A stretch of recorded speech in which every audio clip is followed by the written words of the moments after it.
So sorry for starting a little bit late. So thank you for coming to the In-kind community session. This is work done by a team who are listed here. I'll go through that a little bit later, but I'll just start with usual housekeeping. So just to point out, if there are any issues, please contact one of these three people. Please also follow on Slack. So this is the Slack channel. For any of you who feel uncomfortable about commenting on Slack because your name's associated with what you post or even a question, you can use /anonymous and your post or your question will come up without your name. It will just say anonymous. So for some people, it makes a difference in terms of what they're happy to say. Okay, so I'm just going to give a quick overview, and I'm not going to go through this in any detail, but as you can see, the In-kind program has a huge diversity of contributions coming into it. I'm not going to go through this particular slide because we're going to cover different elements of this chart with different In-kind program coordinators. But essentially, you can just see that there really is a huge diversity. Here we have it split up, in value. You've got operations offsets, telescope time, datasets, computing resources, and software development. By far, the operations and commissioning are the largest fraction. Here, you would have seen this table earlier this morning in Will's plenary. But essentially, this is the value of different contributions to science collaborations, which you see is a significant amount, 55 million in equivalent value. I wanted to point out Knut's session tomorrow. For those of you interested in the in-kind computing resources, is that at 11 tomorrow? Yeah. So please go ahead and go to that. But we're going to, again, talk through these different types of contributions through the talk. So I'm just trying to be as quick as I can so that everyone gets their chance to speak. But essentially, for those of you who don't know anything about the In-kind program, the next set of slides just kind of go through what an in-kind contribution is. So we started off at the proposal phase. This went through an extensive period of review and recommendations by what's called the Contribution Evaluation Committee. They then made recommendations to Bob, who then took them forward to the management board or the Rubin management board for acceptance. So that resulted in a program of about 153 contributions that are contributed by 43 international teams that span 28 countries. And then we also have US and Chilean contributors to the in-kind commissioning effort. Here's a geographical distribution that Steve made. And essentially you can see this is a huge program. This is what we call the contribution life cycle. So essentially you plan the work and then there's a series of quarterly updates. And every year we replace the fourth quarterly update with an annual evaluation that essentially takes a more holistic view of how a contribution has progressed over the year. This year, we've done quite a lot of work on developing this system, but also there's been a lot of work that Knut's done on IDEX and software processing. Steve and Rachel Street have done a lot of work on setting up the telescope time, particularly with Aeon integration, and Steve will talk about that in a moment. And then there's the other elements as well. They're all kicking off. For those of you who are either contributors, recipients, or program managers, please look at this table. This is when you're supposed to complete your quarterly updates. It's also linked on our In-kind program resources page, so you can always go back to this. All the URLs for the different elements of this contribution lifecycle are all available on that page. So this is the page to go when you feel lost about where you're supposed to be during the annual cycle. Just a quick slide on what the results of the FY22 annual evaluation was. Essentially, green shows recipient satisfaction. It's a simplified view of the feedback that we received. But what you can see is mostly all the contributions were on track. Those that weren't, we've taken positive actions to make sure that those things are now back on track. And we're monitoring them as we go through. So a big thing that will be coming up mid-September for those of you that are contributors, we'll be expecting your annual evaluation reports. And for those of you that are recipients, we'll be doing the reviewing and the checking and any feedback and iterating on the annual evaluation reports over the course of October and November, with a goal of completing all these kind of iterations between the different stakeholders in a report to Bob in December. There's also some contributions that are reaching the end of their lifetime, so we're also looking at how we complete the final reporting to sign off on a contribution having achieved its goals. Okay, I'm probably not going to go through this. So one thing I did want to mention, that Agnes has started up in-kind assemblies. So this is essentially a way for us all to get together. This is effectively one of them. We're going to try and run these quarterly through the year, but it's an opportunity of all of us to get together and learn more about the process. In April, we'll also be inviting agencies to that meeting to hear about the outcome of the annual evaluation of FY23. Okay, there's a bunch of improvements. I'm not going to go through this, but we know that there's lots of things we want to improve about the system. Is that a question or just a stretch? I think it's just a stretch. So if you want to see how much we've got planned, or if there are things that concern you, please just look at the slide and have a look at this list. There's other improvements or comments that you have, just come back to us and we'll try and work on them. One thing I did want to highlight for recipients, we've also tried to budget in for next fiscal year that there is travel money available for recipients to go out and visit their in-kind contributors. If you're interested in that, please just send me a message. Okay, so I'm just going to introduce the team. So if you don't mind standing up. So we all have, the team, if you could stand up and identify yourself. So we have Agnes, who works on software. You're all going to speak in a moment. Greg is here. He's our community, I should change that, community science team liaison. Steve on telescopes, Phil and Bob, who you've seen all week. Knut is here. Steve Ridgway is online. I'm here. I'm not sure if Heather is here. I haven't met Heather yet. So basically, we're all here. If you want to grab us to talk about anything over the week, please do. Steve Ridgway is also online, and we'd be really happy to speak to you more. And these are a fantastic team that are leading lots of different kinds of work. So just a note on where you can get help. There's obviously the in-kind coordinators. There's also, as I mentioned, the web pages. And then this is like the sub-menu, and you can see these are the kind of key things that you want to point out. And there is a general email. If you ever feel lost and don't know who to contact, just write to JIKH and we'll respond to you. Okay, I'm going to hand over quickly to Steve now. He's going to talk about telescope time. All right, thank you. So I'm going to talk quick about telescope time contributions for the in-kind. For people that don't know, time on various facilities all around the world is going to be made available to the NORLAB community via in-kind contributions. It's a fairly significant batch. So we've got about 14 nights per year that's coming on sort of large facilities, 8 to 10 meter. This includes Subaru, which we're going to have access to the PFS. Not PSF, PFS, the Grand Canary Telescope, SALT, and also a radio class facility of that size. But that'll be about 14 nights per year. Then we jump up to the sort of hundreds of hours per year on sort of the 2 meter, 4 meter class telescopes. So this includes things like KMTnet. We're going to have a significant contribution for 5 years.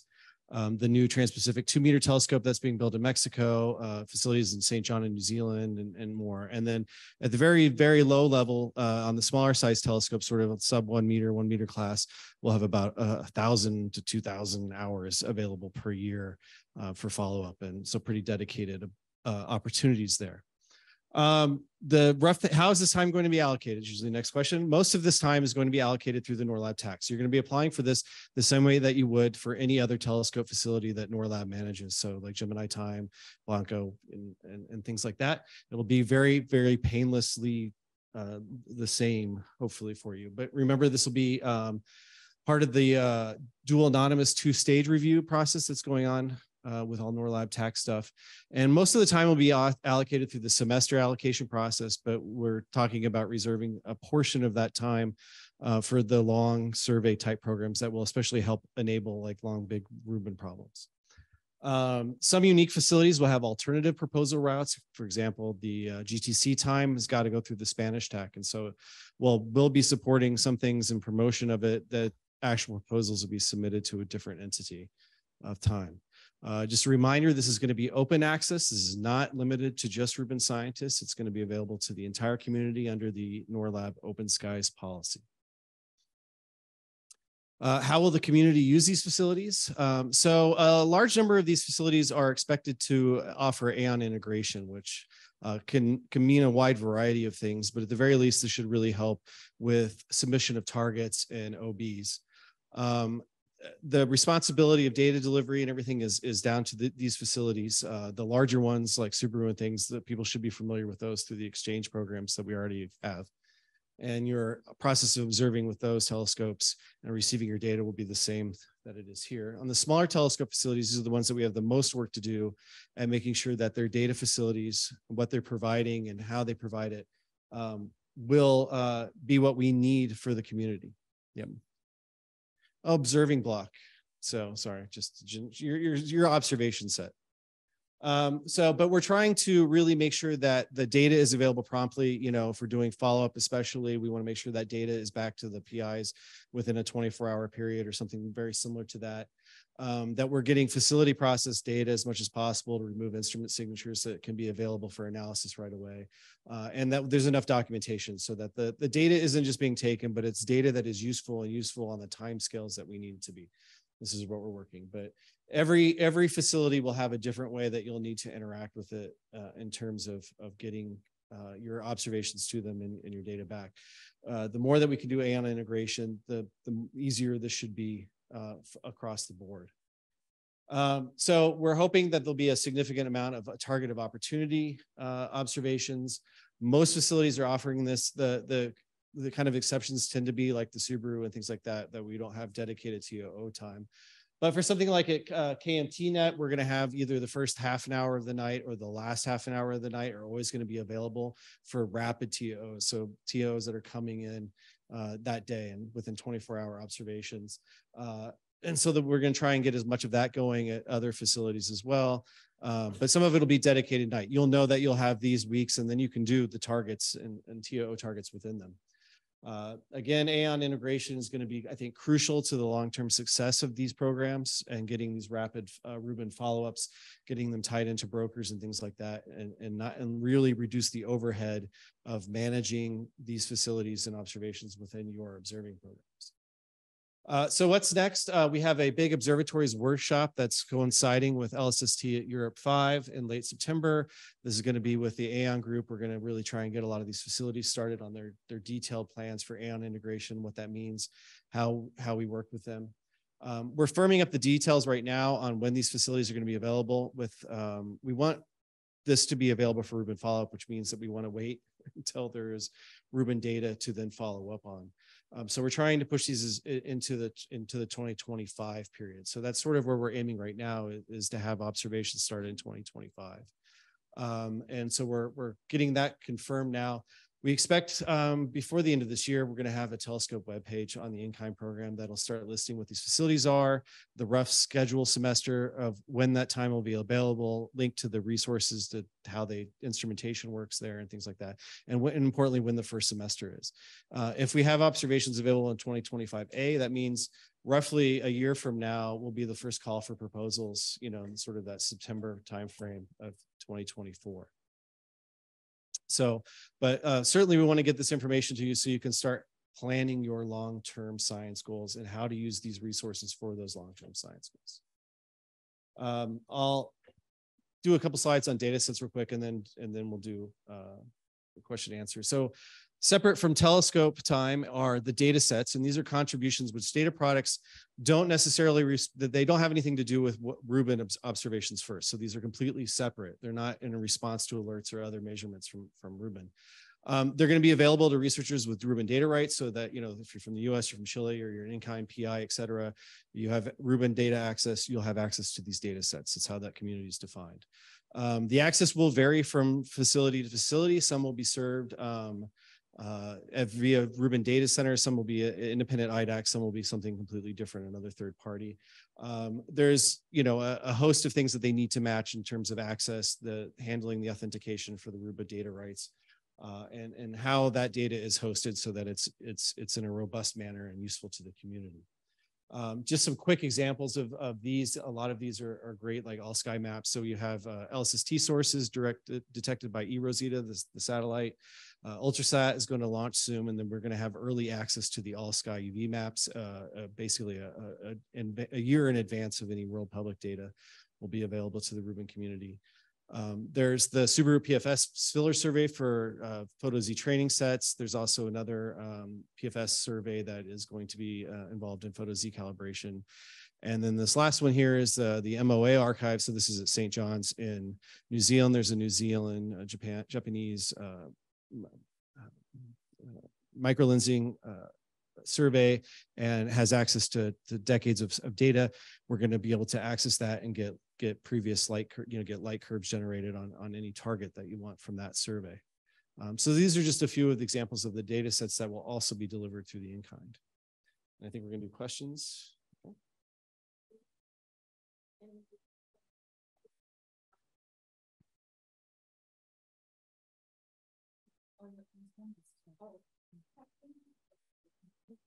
Catherine, do you want to unmute yourself to ask? Yeah, and sorry, yeah, it's a little hard to hear if you're not at the microphone directly. So maybe I misunderstood this, what you said, because I'm always a little bit confused about this. But I think what you said is that the time that will be made available through the in-kind contributions will be available to anybody and does not have to be Rubin related science. That will be like, if I submit a proposal, there is not like something where I have to tick a box, yes, this is Rubin related science. So I'm not quite, if that is correct, I'm not quite understanding how this decision was made, because if in-kind contributors would have paid this money for data rights, the money would have gone to Rubin, right? So in the same sense, these data should just be for Rubin science, or do I get the concept wrong? Hi, Catherine, this is Bob. You got the concept wrong. The original in-kind program was set up from the very beginning with high-level criteria from the U.S. funding agencies, whose primary criteria for the in-kind contributions would be that it supports U.S. science globally.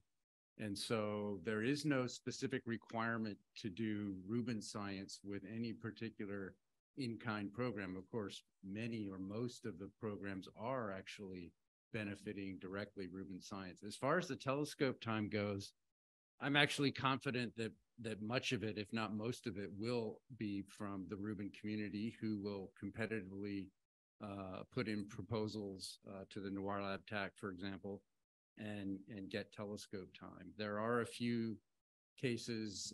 We discussed the PFS time. That will likely be a big chunk of that will be in, not the two that Steve was mentioning here at the end, but the open call for PFS time will go to survey TAC, and I'm sure that the Rubin proposals will be very competitive. So I actually, in practice, don't think there's an issue here. But just to be clear, the in-kind program was to support U.S. science generally, not specifically Rubin.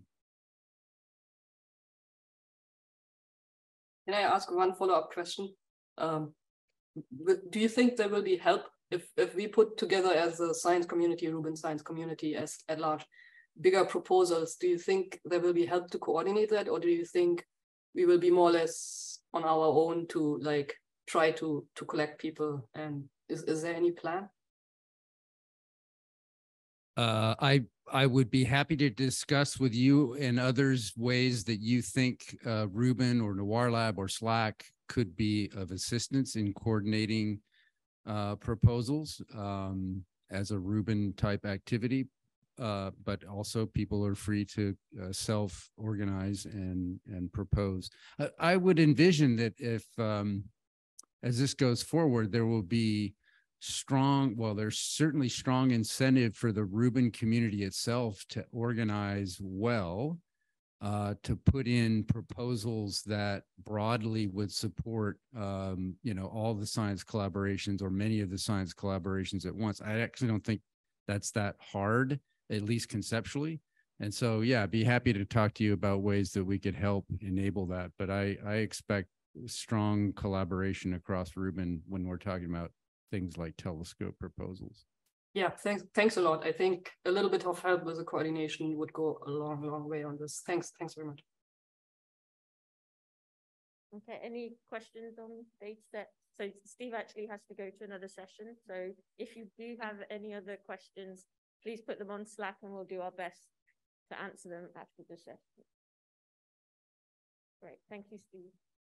So next up, we have software. So Anya. Thank you. Okay, so there are many contributions that are in-kind software contribution. The goal is to develop, document, and support the infrastructure software needed to enable LSST. And the recipients who receive the software are the Rubin project or the LSST science collaboration. And this is a pie chart to show you how diverse the recipients are, which science collaboration and which side of the Rubin project they're coming from. So if you have any questions about your in-kind contribution, if your recipient contribution needs developer, again, feel free to contact me or contact us in general. So there are some requirements and standards. So first of all, the contribution lead is responsible for developing the software, and the recipient sets the goal and the deliverable. The software developer have to follow some standards for coding, which is all spelled out in the in-kind manual. We can post that in the Slack channel. Actually, that would be useful. And the program manager also have some role as for all contribution to oversee that the contribution is going through the cycle and that the developers are appropriately trained and have the right skills for developing the software. Okay, we want to also highlight a specific type of software contribution, which is the general pool. So there are some in-kind contributors that are professional software developers, and they can help you to develop some like a software that you would need for your science or the infrastructure of Rubin. So the idea is that you apply at this that you use this link to fill out a form to apply to get software developer efforts from this general pool. So for that, you just have to be in a recipient group, and please make sure that you contacted the point of contact of your group so that they know that you're asking for software help for a certain project. So this is a very useful kind of resources because we have professional software developers with a very wide expertise, and we're trying to match very quickly your project with a developer. And to help you like know kind of what's available, we're going to publish the profiles or like the skills and backgrounds of the developers that are in the general pool. So this application is always open, and we regularly review the proposals and match them to available developers, and we give feedback. Like we really just want to support people. We don't want to just like say, no, that's like just reject without any feedback. We just want you to kind of resubmit, maybe define a bit better your goals for this software idea that you have. So the next review is in September, and we're going to start having some information sessions so you can ask questions about the process. So this is just to give a bit more like details about the steps of the application process. You first define the gaps in your infrastructure software. Then you apply to get efforts. We review the proposal. We send you the feedback. But then one thing that's very interesting is that we organize a meeting with one of our professional software developer, Greg Poole from Australia, to really define further the software needs. And I've had discussion with Greg like even last week, and I think those are very, very helpful just even to have feedback from a professional. And then we match you to a developer, and then you can start your project. Okay, and so more generally, there are a lot of software development going on in Rubin, in DM, pipeline and algorithm. There are in the science collaboration by the in-kind contributors, and there is also the link framework. So this morning, we had a session about starting a Rubin software forum to kind of share our expertise and updates on software within Rubin community.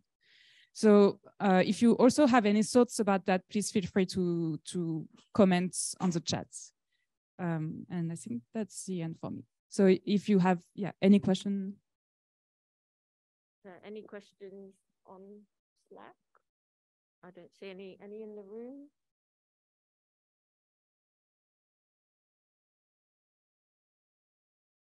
Okay. Thank you, Annie. We also one. have a general Q&A session at the end.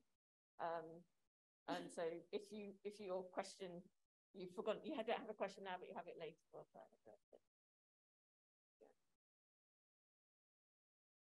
So we now have Knut talking about IDEX. Right.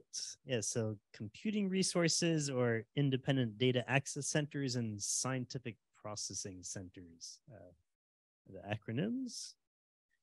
Let's see. So here's a map of the Rubin data and computing ecosystem, showing where the main the data access centers and data facilities, so including Chile, US, France, and the UK, and the other in-kind contributed computing resources, which are in these categories of different types of IDEX, so independent data access centers, or the scientific processing center in Croatia.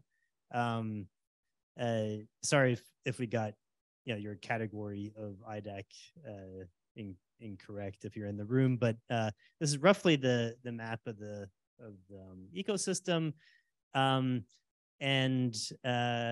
As you can see, it's a geographically distributed system of computing centers, which poses some challenges and I think also opportunities in the unique capabilities and the data sets and the expertise and the kinds of services that the different places will be able to offer.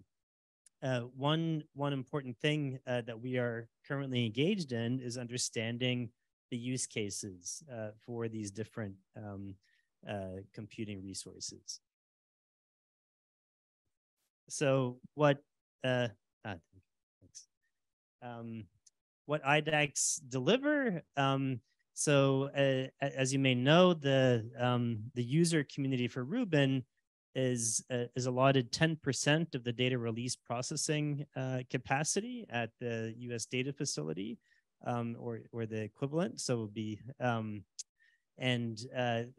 the IDEX provide an excess of computing resource and storage for the users for computationally intensive work.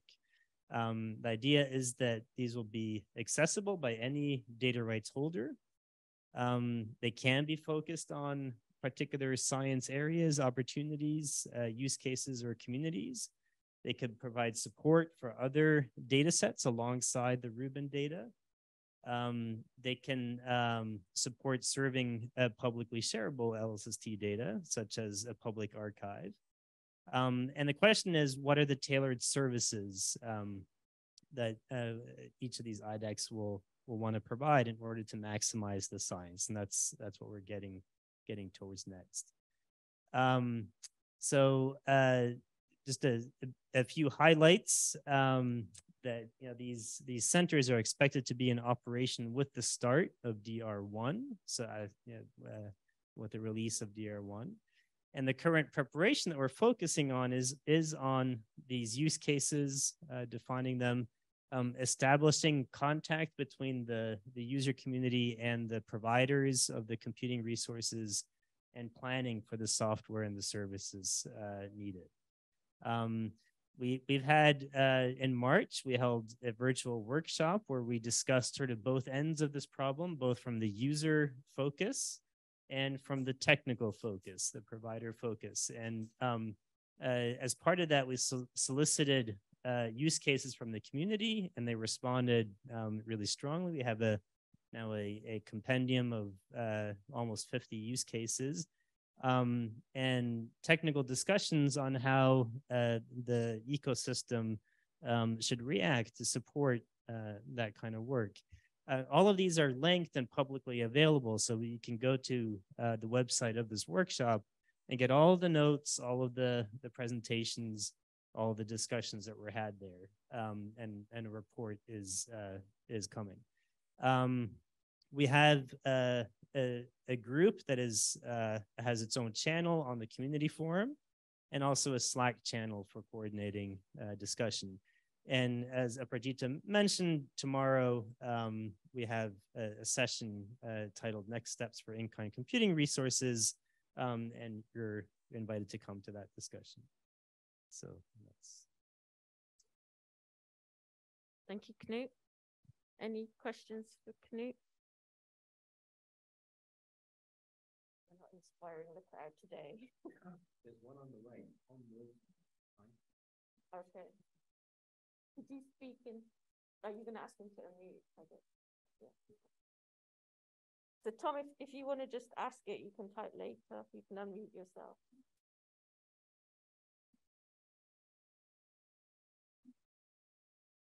Or maybe not. I did say okay.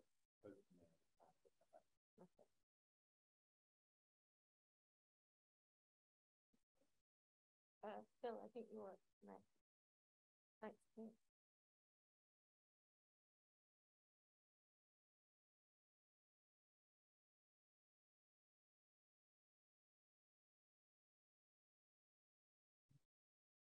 Yeah, I'm timekeeping, but no one needs it.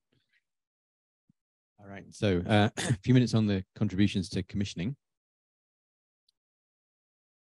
Okay, so there are a large number of in-kind contributions to commissioning, many of them from US and Chilean research teams. I'm just going to tell you a little bit about the international ones. So we have 9 contributions from six programs that are now being implemented. You see the list up here. We have teams from the UK, France, Italy, Japan, Korea, and Spain, Barcelona, Madrid. Keith Bechtel is the main recipient contact for all of these in-kind contributions, but he's been setting up science units and other internal structure to the commissioning team to help direct the work of these commissioners. So each contribution has been assigned its own commissioning liaison within the SITCOM team. The science units, that organization, that's common to the US and Chilean in-kinds as well as the international ones. What they're finding is, of course, that all the teams are needing to work with their contacts to adjust to changes in the schedule. So I am the IPC for the commissioning contributions, trying to support the teams through work planning with help from other IPCs. Mostly, I have to say, I don't need to do very much. The SITCOM team is well set up, well organized, and very keen to get these people working, as you might imagine. The US and Chilean in-kind contributions aren't tracked, but the international ones are, and we follow the same process as all the other international in-kinds. All right, that's all I had to say about commissioning, but happy to take questions if you have any.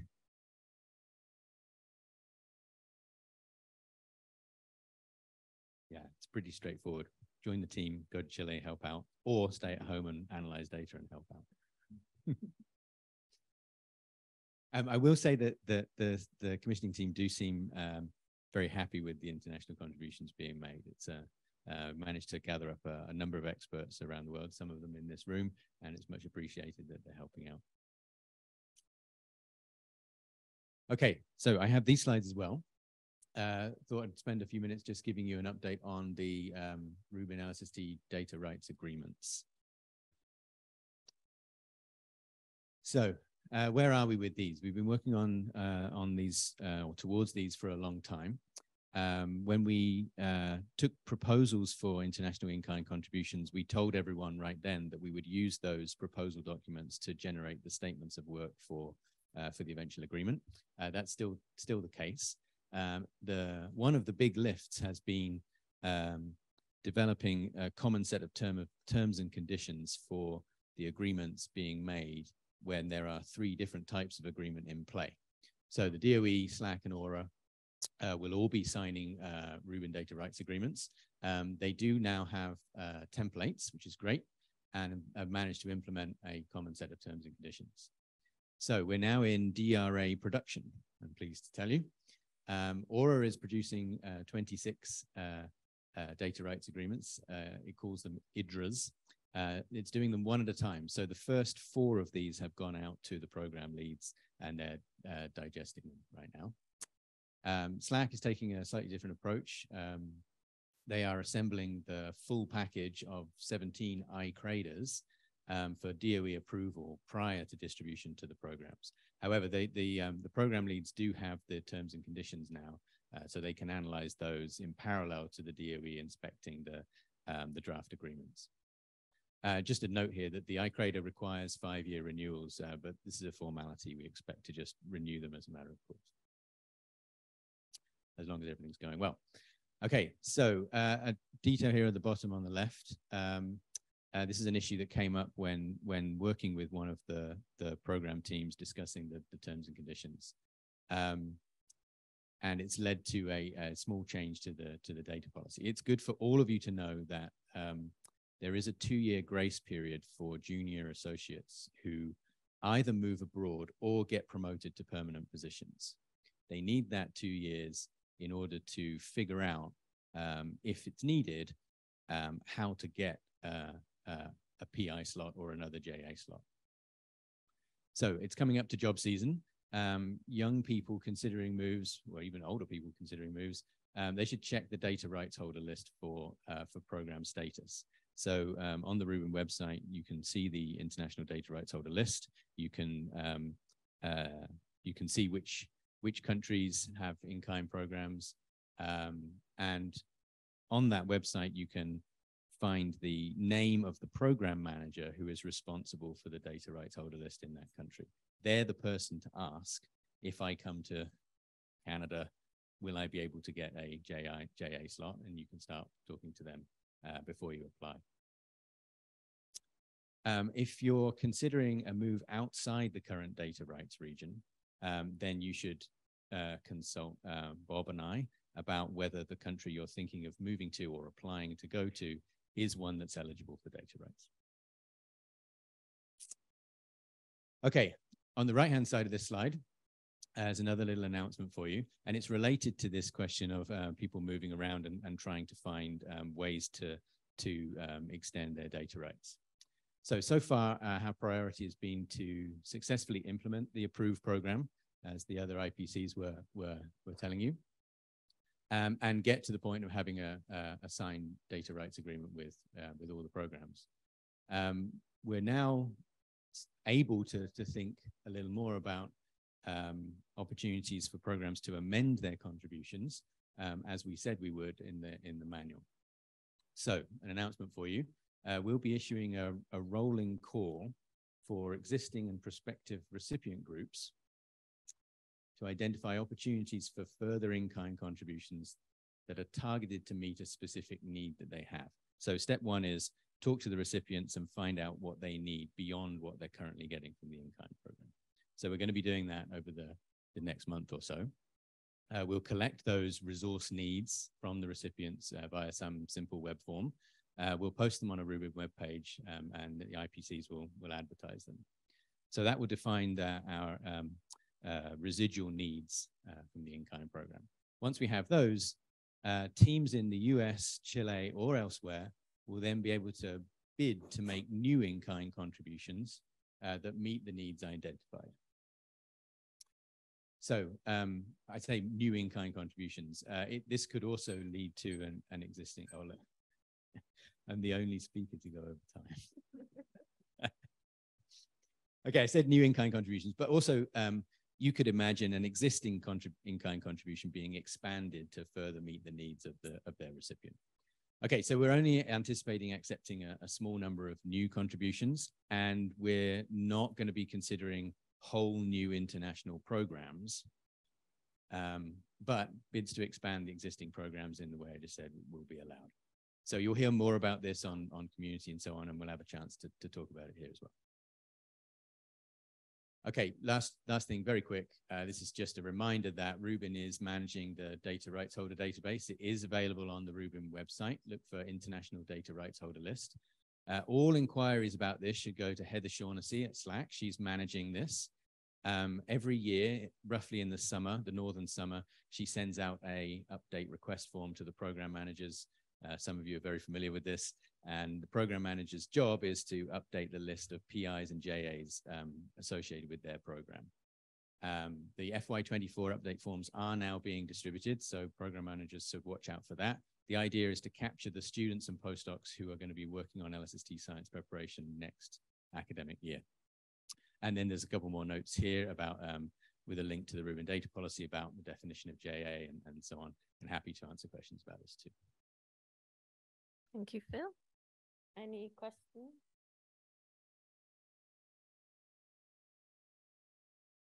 Can I just make one quick clarification? So on the thing on the previous slide, I would say the first step actually is for the recipients to identify their needs, not for you to go to a recipient. Did I say the wrong thing? Yeah, you're absolutely right. Yes, we're looking for the recipients to define their needs.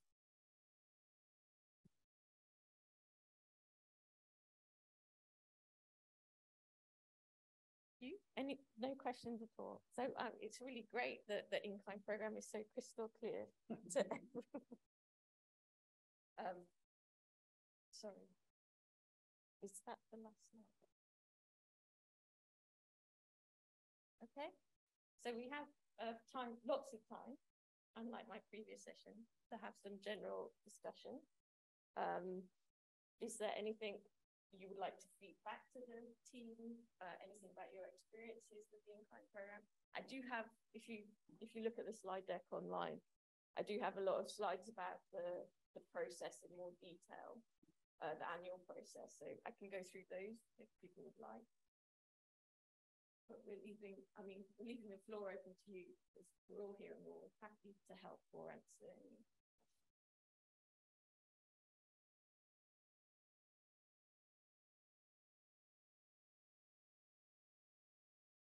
Would people like me to go through the annual results so that you're prepared for your annual evaluation? Oh, Knut. I wonder if you know, show of hands, but I think who was a contributor recipient for so yeah. Well, we put a poll on Slack, so if you prefer not to, if you want to do it anonymously, you can just go onto the Slack channel and let us know what group you are in. Maybe he can ask it. Oh, sorry. Seth, do you want to unmute yourself to ask your question? Well, I can try. Would it be feasible to have the data rights holder list updated more frequently? Phil mentioned an annual cadence of requesting information, but at least for desk, it would be very convenient if we could rely on that list to be more up to date than that, because we have people applying for membership all the time, and one of our criteria is at least having a path to data rights.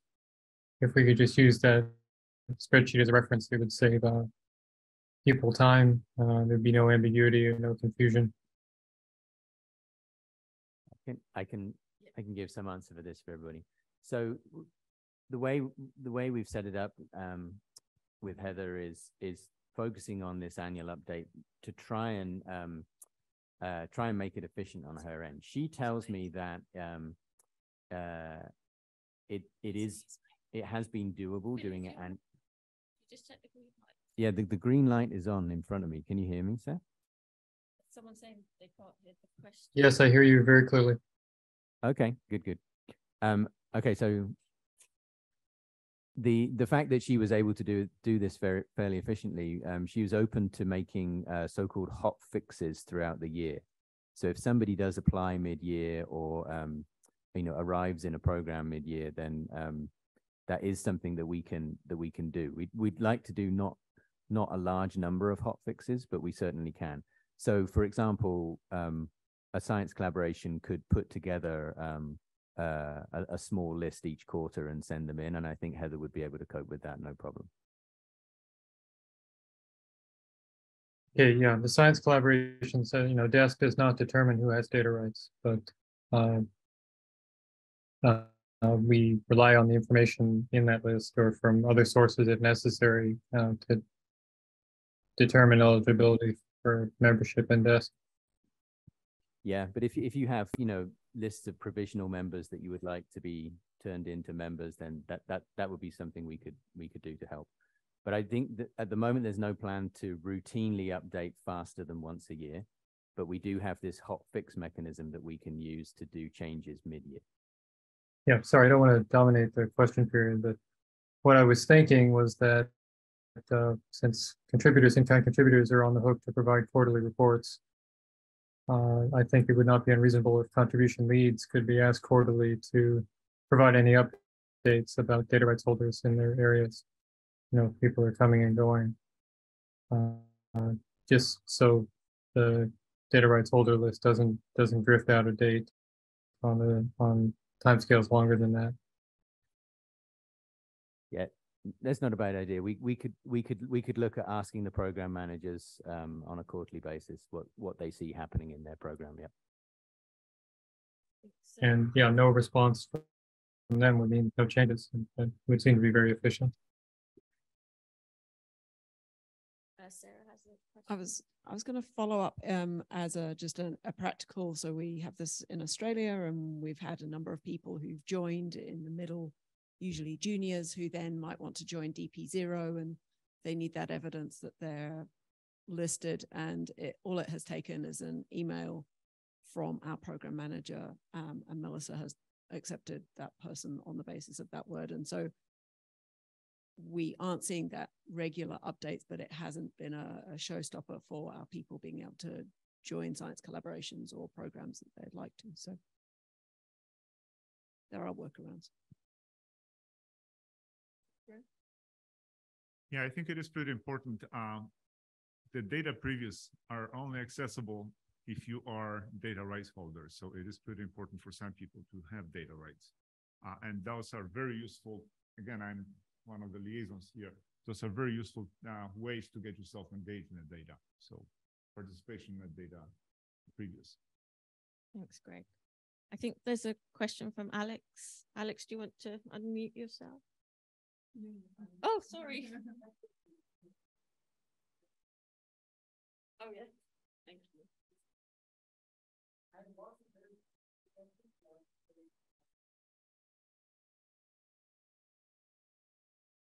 We'll just try and answer. Yeah, it mostly just boils down to so in the big table and pie chart of what the in-kind contributions are, it doesn't show kind of science-wise how they overlap, and there is overlap between them. Like 3 different science collaborations have ones related to PhotoZ, and there are ones to Rubin overall. And so we've been kind of doing some informal coordination to make sure that people aren't doing the same thing twice, but also some of them we don't know what's going on, and we want them to be more useful to everyone, like we coordinated better. I'm sure that this is happening with some of the other ones as well, not just PhotoZ. How do we go about being more efficient with this so that everyone gets the most out of it? Thanks, Alex. That's a great question. And I think PhotoZs are a little bit different because you also have a coordination group. So we let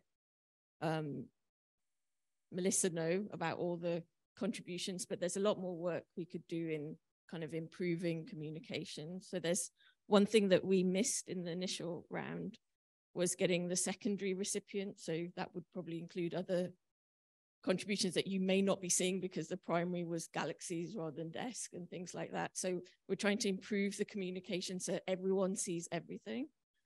So I'm just about to launch a contribution viewer that will give you, as a recipient or as a contributor, the whole history of any contribution. And if you, as a general community member or as a recipient, if you want to get an overview of a particular type of contribution, we can certainly generate those lists. There's a somewhat of a limitation in the sense that they have to have the right flags. You know, they have to mention photoses, for example. We can certainly provide you with those lists, so at least you know the contact groups, and conversely, we can get the contributors to talk to you. So if there's any situation across any kind of particular type of contribution, people just want to know more about what's in the in-kind program, there's a listing on the web, but it's much easier. Just drop us a message and we'll get the information to you. So at least you've got the contact points and we can talk to those contributors to get them engaged with you.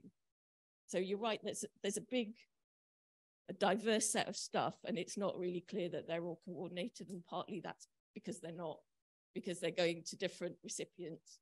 And it depends really on the recipient-contributor relationship on how that progresses and how involved it might be in terms of other science collaboration.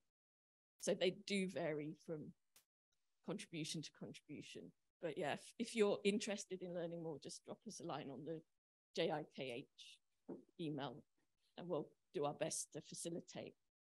And then there are more coordination groups kind of making themselves grow. So I think I mentioned, for those of you that were there this morning, there's one on low surface brightness science. There's another one starting up, and these are community-born groups on cross-matching. And these, sorry, did you want to say something? Oh, okay. So there's other ways to kind of bring people together. And again, for those of you that weren't in the session this morning, particularly for the software, we're trying to make a Rubin-wide software forum so that it's not to replace the coordination groups, it's to work with them alongside the other software and DM work that's going on, just so that we can identify groups working across Rubin. So that's in-kind contributors, people funded on Link or other grants, people who are just community members doing bits of work for their science collaboration, so that we can actually self-organize as a community, so that there are actual, you know, places where you can communicate as a group. Does that answer? Yeah, that's helpful. Thank you. You mentioned along the way that there would be some way to see like the history of contributions and the overview of subtypes. Will that include making the work plans public or public within Rubin? So if you are a recipient, a named recipient, or within your collaboration, say you're a working group lead, the desk in-kind coordinator has nominated you as the person to review that, then they can share the access history with you. So I'll explain this when I release it, but I don't think we're going to make it world like public to everyone. It will be people that are involved in the technical direction and the secondary recipients. But there may be elements, like as a general community member, we'll talk to the contributors, and there may be elements that we can share more publicly, if that helps. I mean, I can give some of the context for this, but like we know that there are PhotoZ contributions to multiple science collaborations, but what's in scope depends on the details of the work plan, and those haven't been shared. And it would be useful for like people in planning PhotoZ infrastructure to know what actually is in scope and what would be so out of scope that it'd be like renegotiating the work plan. So Melissa has access to all of them. And then we can talk with Melissa about who else she would like to have access. So there are ways to make it available to the people that need to know. Is that okay? Oh, who was just to follow up, I mean, we do have cases where sometimes it's just easier to work out communication issues in a Zoom call with all the participants involved. So we've had, arranged such calls with, for instance, contributing programs where we get all the contributors together. And so I think for a specific case like that, it might be a good way just to cut through communication issues, get everybody in the same room at once. A couple of quick comments to follow up on Alex's questions there. I think it's been said before this week, but it would be good to ensure the science collaboration co-chairs are kept in the loop, so that for those contributions that do get recipient by collaborations, it sort of adds another layer of possible checking. And then I might have missed it, but are the coordination groups, is there one group per type of contribution then, or how does that work? So Knut probably has a better history but there was initially 3 project-led coordination groups set up. So one is Photoz's that's led by Melissa, a Crowded Fields one led by Colin, and then an IDEX one led by Knut.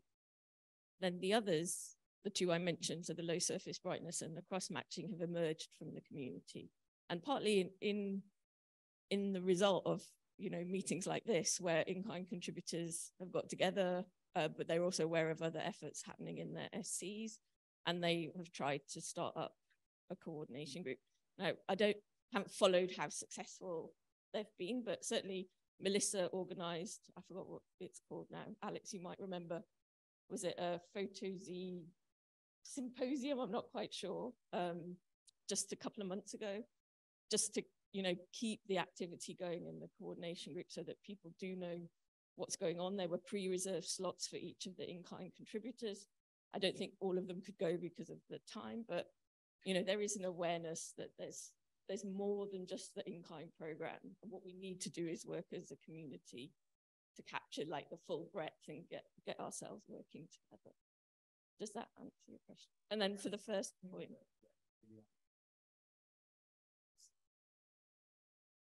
Yeah, so there are groups as well that are kind of more telescope focused, more IDEX focused, and more software focused. So the session we had this morning on software was partly, getting, again, the crowd together for software.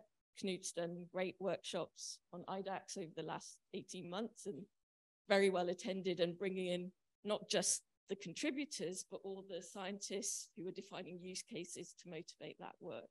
And similarly, Steve and Rachel are doing great workshops on telescope time. So we are trying to bring people together. Thank you. I'm Johan Knappen from IEC in Spain. I have 2 questions about the data rights agreements. The first is whether Rubin has a target date by which you either wish to have these all signed off or by which they must be signed off. And the second question is whether you can tell a bit more about the involvement of the agencies. And specifically because in your slides you mentioned DOE approval on the SLAC side, but NSF is not mentioned in the slides on the Aura side. I can start, and I welcome our agency colleagues to add to anything or revise or amend anything I have to say. So we would like this to be done about 2 years ago. And I think, it really is basically things are at the agency level now, and we are done on our side. And I think everything is lined up. And so I'm hoping within weeks or a month that we'll be done. But that's up for our agency folks to say. And it's not even necessarily Ed and Kathy who are sitting here in the room. There are some other obviously parts of the agencies that need to work on this. I think the DOE process now is coming to conclusion, and we understand it. And on the NSF side, I think we're waiting for basically. Well, I'll give Ed a chance to tell us what we're waiting for. Yeah, thanks, Bob. I think you did a great job. I would certainly double the sentiment that we wanted it done 2 years ago. And so we're working to get it done as soon as possible. As for NSF, as far, we didn't have a whole lot of time to work on it because we only got it in our hands like very recently, just so you understand that, actually this will be a case where the government worked a lot faster than the managing organization, and which isn't always the case, of course. And I'm just saying that because our attorney's already looked at it. It's happy. That's a key step, of course. So that's not going to hold us up. But there's another piece of NSF that needs to look at it now that didn't exist when this thing started. That's why 2 years ago would have been great. So anyway, I'm not anticipating that to take too long, but it's still kind of weeks away.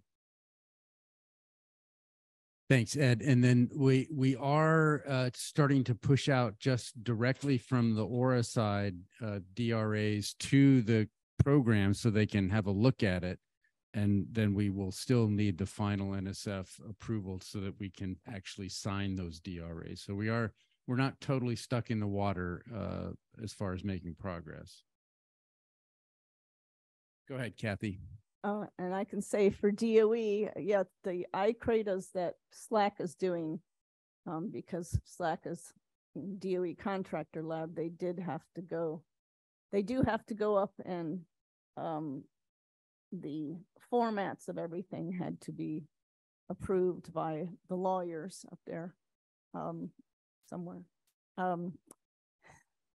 But they've gone back to Slack now, and so now you just have to execute them. So I think it should be quick. Yeah.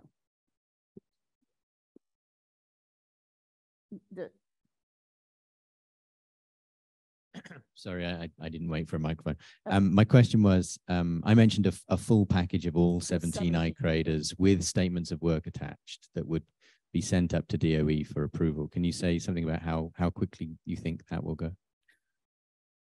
Okay, so yeah.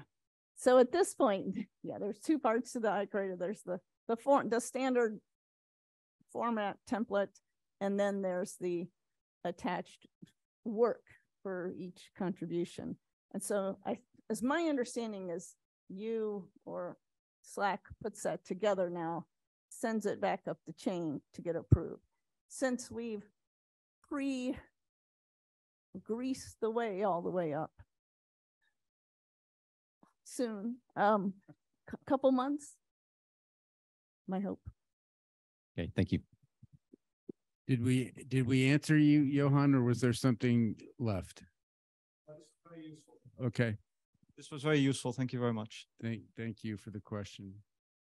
And just to be clear, everyone everywhere is trying to get these done. We're all on the same side here. We're all trying to move ahead, and so we appreciate your patience or understanding. Are there any questions on Slack?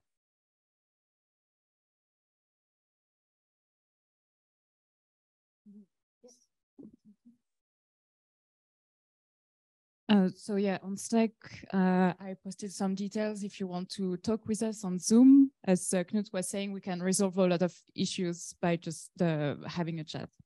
And as I see that most of you are contributors, I think we also want to know from you what you think about the process. Like, what are you facing any issues? Does the process make sense?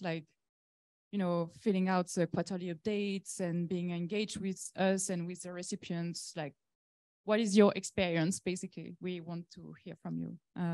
Yeah. And if you feel uncomfortable putting that in the Slack, you can do it anonymously. All feedback is useful, and we will learn and improve from it. And I know some of the process has been slow, but we're just about to launch this viewer, and that hopefully will make the life cycle and the information flow much faster and easier. I think in that general feedback setting from our Australian perspective has been working with you, and I actually just put in a Q3 report this morning, sorry. I think it's running fairly smoothly. It helps to get just a little bit of feedback. I think our group have occasionally kind of mentioned they haven't had feedback, and just that even we got this is just a really handy just keeps the loop going. Following up on Johann's comment and not wishing to be a pain, but not having a data rights agreement signed is a huge problem for us. We do have people who are working who without contracts, that is very, very difficult. And we could do the right thing by our community and pull those people, but we won't do that. We're trying to do the right thing on both sides, but it's placing us in a very difficult position. So sooner we can get that, and we've had that conversation, but just, yeah, that's a real squeaky point from our side. Yeah, and I did want to say that if you are in trouble, like in terms of issues that Sarah mentioned, or you need to delay the start of your contribution, we try and work with you and the recipient to give you that flexibility. So never feel afraid that you can't make a change. Just contact us, and we're very happy to reprofile and discuss with you and the recipients how something could work, particularly in difficulties like that. Sorry. Probably can you? Oh yes, sorry. Yes. Sorry, I just wanted to second that and stress that we are not exactly in the same moment of history as we were 4 years ago. So things are changing, things are evolving. So if we were planning our in-kind right now, probably it would look a bit different. So, and without money, it's really difficult to make people work, to organize things, to get hardware and so on. Maybe there are some such places in the world where it's possible, but not where we are. So having this document is really substantial, and then we have to work out how to make everything happen. Thank you. Any other comments? I have no concept of time, so we could stay here for a long time. Oh, yeah. I'm going to make you do all your quarterly updates in the room. Yeah.